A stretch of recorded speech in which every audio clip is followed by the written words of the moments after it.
En este caso, en las cartas, o en esta carta, que muchos piensan que es algún tipo de homilía, de exhortación que Juan quiere compartir con su comunidad, pues el tema está en alguna controversia que había en esa comunidad, que ya os he ido explicando, en torno a qué entendían por Jesús, ¿no? De qué manera ese Jesús al que le tenían fe, pues realmente había estado en la tierra, o si era espiritual. Había una controversia con lo que se llama el gnosticismo, que algunos, si quiere, después puede buscar, puede profundizar, o quizás ya le suena.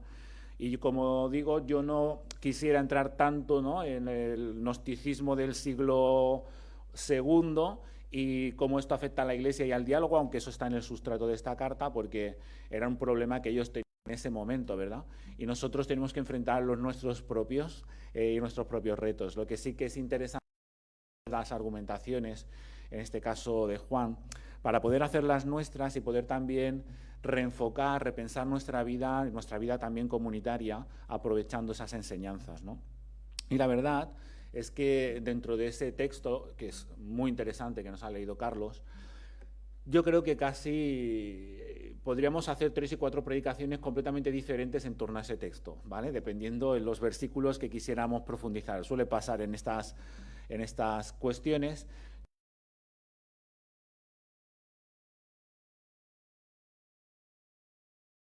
Ese versículo donde se nos dice que tenemos que amarnos los unos a los otros, pero dice, y este es su mandamiento, que creamos en el nombre de su Hijo Jesucristo y nos amemos unos a otros, al gran mandamiento que podemos encontrar en Mateo, que podemos encontrar en los otros evangelios, ¿no?, que se nos invita a amar a Dios y amar al prójimo, ¿m? Y amar a Dios con toda tu mente, con todo tu ser, con todo tu corazón, y después amar al prójimo como a ti mismo, que es, digamos, esa doble vertiente del mandamiento, del gran mandamiento del amor, ¿no? Sin embargo, fijaos cómo Juan aquí lo está como reformulando diferente, te resuena, pero lo formula diferente, ¿no? Y habla de que creamos en el nombre de su Hijo Jesucristo. ¿No? Por lo tanto, la verdad es que hoy en día las personas nos acercamos a la fe, al seguimiento de Jesús, por no decir a otras propuestas religiosas, ¿no?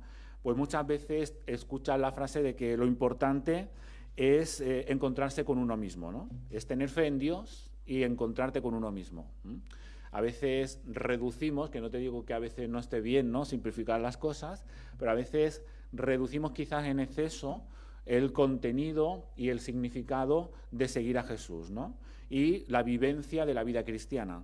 Y a veces lo reducimos tanto a una frase como la que acabo de decir, que si la pensamos muchas veces, pues deberíamos de analizar, ¿no?, cómo nos acercamos a Jesús, porque muchas veces nos acercamos no tanto a Jesús, sino a la oferta religiosa. Y muchas veces incluso vivimos las religiones y el cristianismo y las iglesias, ¿no?, como si fuera un supermercado espiritual, ¿no?, donde yo voy y de alguna manera cojo lo que a mí me va bien, lo que no me va bien no tanto.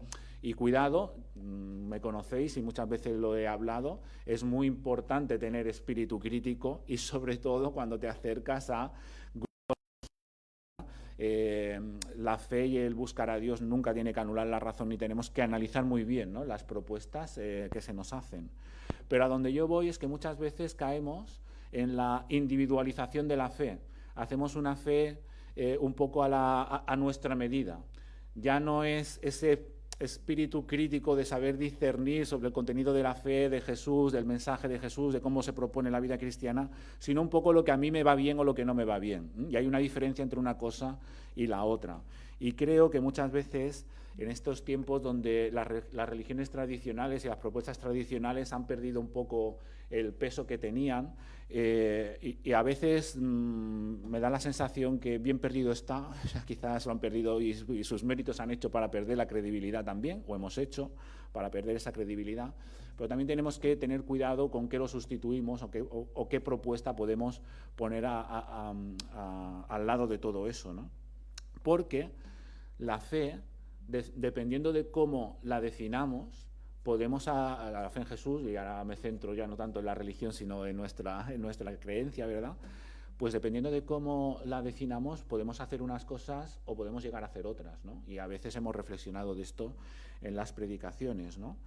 Os cito a un teólogo argentino de apellido Bonino, que algunos seguro ha leído alguna cosa y os suena si os gusta seguir la teología, y dice: si reflexionásemos un poco, nos veríamos obligados a reconocer, sin embargo, que buena parte de las acciones más bárbaras llevadas a cabo por el ser humano han sido productos de la fe, obra de gente que creía de todo corazón y que tenía incluso la convicción de estar sirviendo a Dios. Y yo creo que todos podríamos estar de acuerdo con esa frase, ¿no? Si cambiáis la diapositiva, es un poco lo que estamos comentando, ¿eh?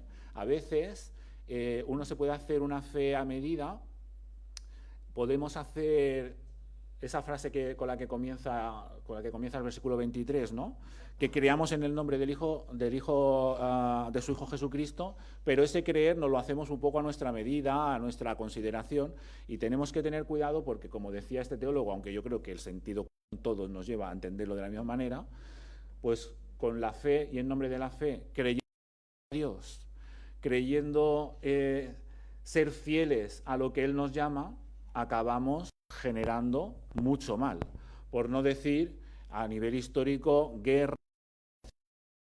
Por lo tanto, y a donde yo voy con esto, y poquito a poco me iréis encontrando el punto de donde quiero ir a aterrizar, ¿verdad?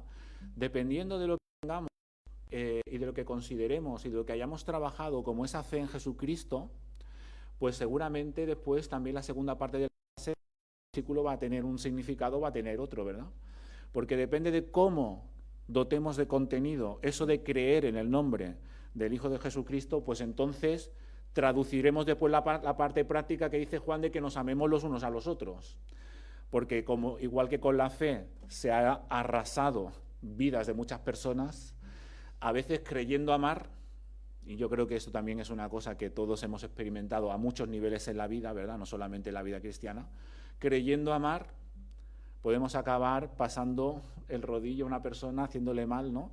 Porque amamos un poco a nuestra manera, a nuestra consideración, y no tenemos a veces ni siquiera la consideración de qué entiende el otro, qué espera el otro, o el punto de la empatía, o fundamentar un poco eso del amor, ¿no?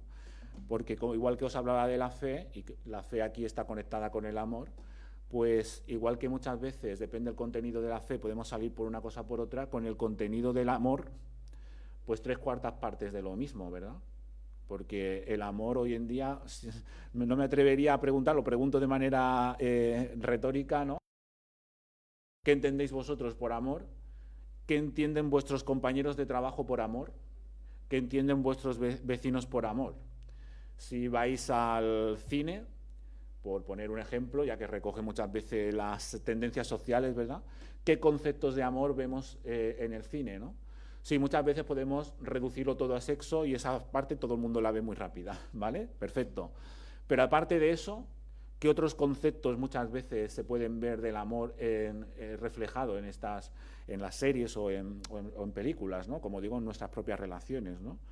Por lo tanto, a donde yo voy con todo esto es a este punto que os pongo en la diapositiva, ¿no?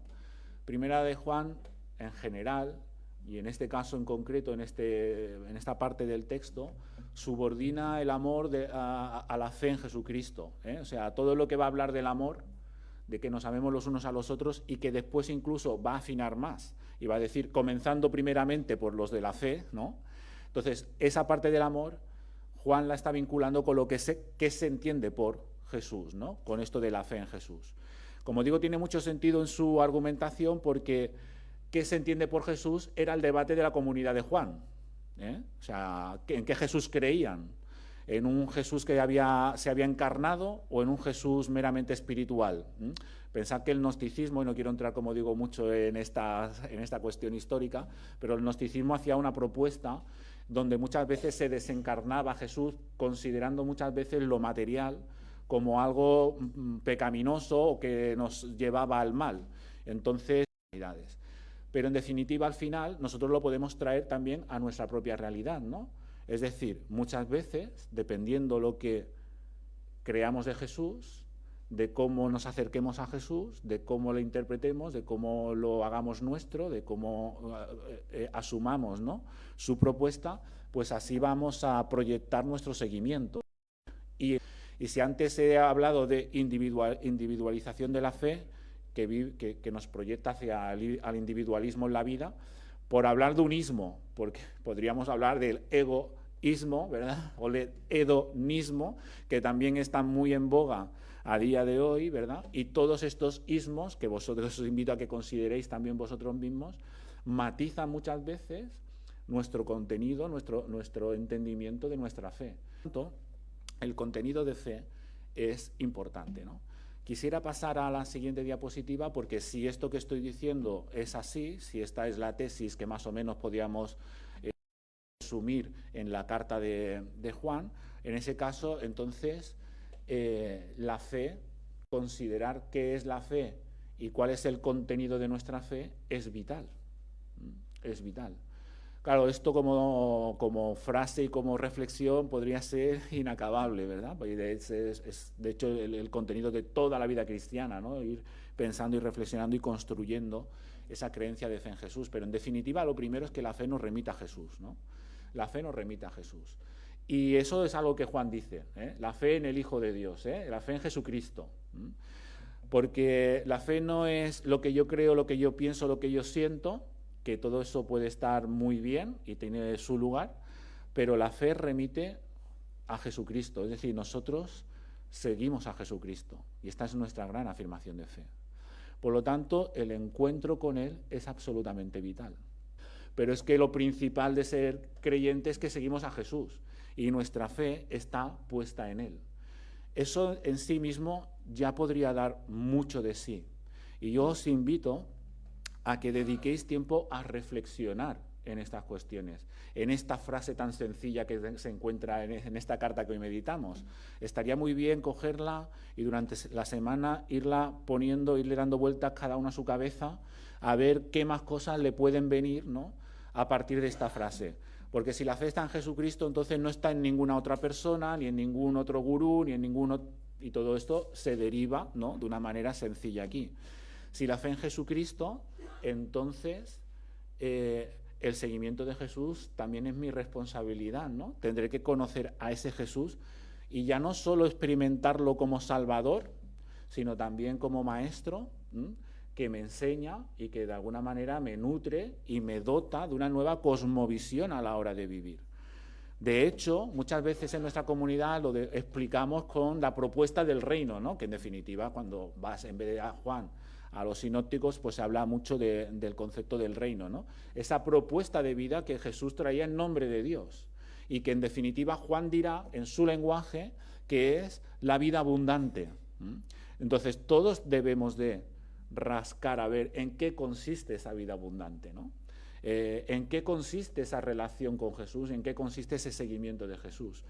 Y nadie lo puede hacer por nosotros, ¿no? Todos tenemos que encontrar y seguir a Jesús de manera personal. Y creo que eso también es importante en el contexto de Juan, porque en esas discrepancias, en esas luchas, en esos entendimientos, de alguna manera Juan lo que está haciendo es exponer el ABC como diciendo, bueno, cada uno se tiene que espabilar. Eso es muy protestante también, ¿no? Cada uno tiene que saber que tenemos que cultivar la fe, sobre todo si después queremos ver conductas, y ya hablaremos de eso, ¿no? Pero en principio la esencia es esa fe en Jesucristo. Por supuesto que aquí, por supuesto que la fe es, como a veces recurre, ¿no?, a esa carta de Hebreos, ¿no?, esa certeza, esa convicción o esa cuestión de lo que se espera. Pero entendedme también, esta cuestión es que la fe también es la identificación con la propuesta de Jesús. Tener fe tiene que ver con entender e identificarte, desear que esa propuesta de Jesús se cumpla en ti y en la sociedad. La fe no es algo vacío, subjetivo, personal, que está por ahí. La fe se suele poner en relación a, en este caso, Jesucristo. Y a lo que os intento invitar a pensar es que cuando se dice Jesucristo, se está remitiendo al programa de Dios en Jesucristo, al programa del reino, a todo ese mundo alternativo diferente, de contraste a la hora de vivir.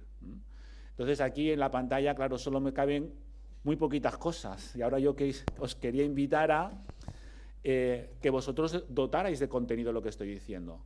Porque a mí cuando hablo de fe y esa fe me remite a Jesús y eso por lo tanto me remite al proyecto de Dios en Jesús, en palabras y en hechos, pues entonces empiezan a haber muchos subtítulos que empiezan a aparecer y a dotar de contenido esa fe.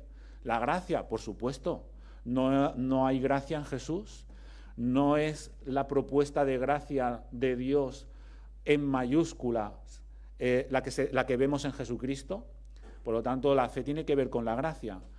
¿No hay una dimensión también de justicia? Hombre, cuando te acercas a Jesús, Jesús no aceptaba las injusticias, ¿no? Por lo tanto, eso también es contenido de la fe. El perdón es una propuesta propia, ¿no? Propia que no se encuentra en otras propuestas, ¿no? de otras líderes religiosos. Es una propuesta propia de Dios en Jesucristo. El perdón incluye nuestro propio perdón y nuestra propia restauración, ¿no? La reconciliación, la renuncia, el sacrificio, el servicio. Es que podríamos aquí ahora poner muchísimas palabras para dotar de contenido esto, ¿no? Pero yo os invito a que dotéis de contenido vuestra fe, que no se puede vivir de la subjetividad o de lo que otros han dotado de contenido a esa fe, sino que tenemos que hacer nuestra la fe y dotarla de contenido. Porque si no, no habrá una experiencia auténtica de fe y tampoco habrá una vivencia auténtica de fe. Simplemente serán conductas imitadas de otros, ¿no? Creyentes o no, que nos pueden llegar bien porque son mayoritarias, bien porque en un momento determinado me gustan o que me pueden ser útiles o porque casan con esos ismos, ¿no? que están más de moda, pero no nos las hemos hecho muchas veces nuestra, ¿no? En medio de la controversia doctrinal de su momento. Pero es que en medio de seguimiento de Jesús, en medio de tantas maneras de entender a Jesús y de ser iglesia y de vivir la fe cada uno, todos estamos llamados a hacer nuestro propio seguimiento de Jesús, hacer nuestras propias reflexiones y hacerlo en torno a ese Jesús, ¿no? Y no tanto a las que vivir de prestado, ¿no? Claro, habiendo llegado a este punto, como ponía esa foto, porque en definitiva puede haber muchas actitudes, acciones, ¿no? como la oración, como tantas cosas, ¿no? como el propio colgante, pues al final uno se tiene que, es como poner la luz esta, ¿no? en torno a la cruz, y uno se tiene que acabar fijando ahí y decir, bueno, a la luz de esto, ¿no?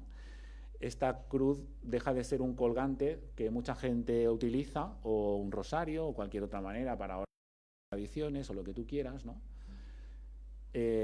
Ya no solamente es que yo me ponga a orar porque los cristianos oramos, sino que esa cruz tiene que iluminar de manera propia, se tiene que iluminar de manera propia y tiene que dotar de contenido todo lo demás. Y creo que Juan iba por aquí, iba por aquí. En estas controversias uno se tiene que situar y se tiene que situar reposicionándose en la fe en Jesucristo. Por lo tanto, creo que la intención de Juan a la hora de tratar el problema que tenían iba por aquí, ¿no?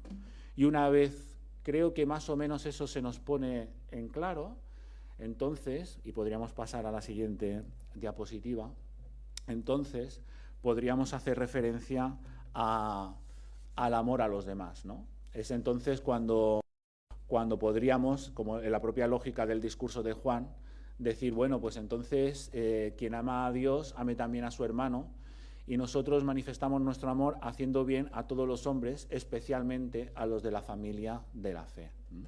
Pues claro, ya no es amor a imitación de lo que vemos, ya no es amor haciendo o habiendo cogido, heredado, ¿no? o prestado los conceptos de otros, sino que ahora es amor basado en el amor expresado en Jesucristo, que hago mío y que proyecto hacia los demás, ¿no? Y esto es muy interesante cuando una comunidad se tiene que plantear, como lo tenía que hacer Juan, ¿no? Qué tipo de comunidad iba a ser y qué tipo de comunidad iban a ser y iban a plantear en el hacer, ¿no? ¿Qué propuesta iban a plantear en el hacer? Porque como muchas veces he dicho, y no es nuevo el ejemplo, ¿verdad? A veces podemos querer demostrar amor pues con actividades, o podemos querer demostrar amor de determinadas maneras, y yo muchas veces digo que a veces, si te fijas, yo me fijo en mi barrio, que hay muchas actividades. La asociación de vecinos hace actividades, el casal de Avis hace actividades, y todos van fomentando la comunión y la koinonía, diríamos nosotros en el lenguaje cristiano. ¿Y a dónde voy con todo esto? Que hay muchas maneras de proyectar comunión y fraternidad. La Revolución Francesa también proponía fraternidad. Entonces, esas propuestas las podemos hacer nuestras acríticamente.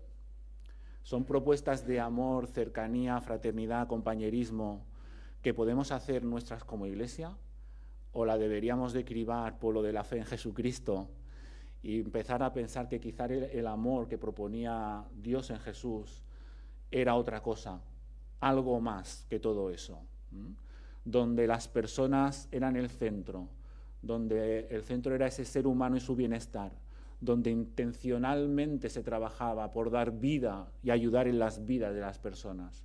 Por lo tanto, a veces nos quedamos con lo accesorio, que todo el mundo lo hace, y se nos pierde la esencia que es realmente nuestro poder, que es esa fe en Jesucristo, que dota al amor de otro contenido completamente diferente que nadie en este mundo puede imitar y que solo nosotros podemos, de una manera genuina, proponer en medio de esta sociedad. ¿Por qué conformarnos con sucedáneos, ¿no?, del amor? ¿Por qué conformarnos con maneras de ser comunidad que hasta la asociación de vecinos de mi barrio son capaces de hacer? Que no es que esté mal, ojo, no está nada mal, hay cosas muy, muy buenas, ¿no? Pero añadiéndole ese especial, genuino, ¿no?, marca única de seguidores de Jesús, de comunidad de Jesús, ¿no?